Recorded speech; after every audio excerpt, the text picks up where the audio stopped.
শুভ সকাল বন্ধুরা। আজ রান্না হবে কাতলা মাছ। আজ কাতলা মাছটা একটু অন্যভাবে রান্না হবে। আজকে কাতলা মাছ রান্না করব কাঁচা। এখানে 3 পিস কাতলা মাছ নিয়েছি। এখানে দিয়ে দেবো আলু, আর এখানে জিরে বাটা, এখানে আদা,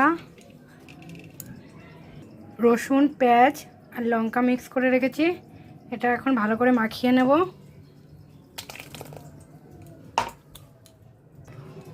দিয়ে দেব হলুদ,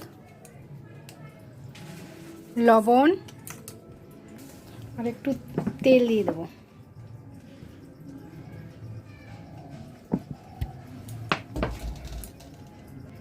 দিয়ে যাব জিরের গুঁড়ো।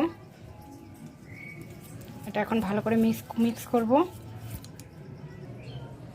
মিক্স করা হয়ে গেছে। দুটো টমেটো দিয়ে দিয়েছি। এখানে তেলও গড়ছে। তেল গরম হয়ে গেছে। এখন জিরে, শুকনো লঙ্কা, তেজপাতা, গরম মশলা দিয়ে দেবো। ভাজা ভাজা হয়ে গেছে জিরেটা। এখন মাছগুলো দিয়ে দেবো। এখন এটা ভালো করে কষিয়ে নেব। মাছটা, আলুটা, মশলাটা কষানো হয়ে গেছে। এখন গরম জল দিয়ে দেবো।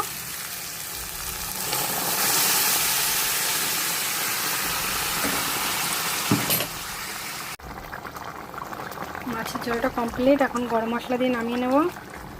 শিলে বেটে রেখেছি গরম মশলাটা, ওটা দিয়ে দেবো।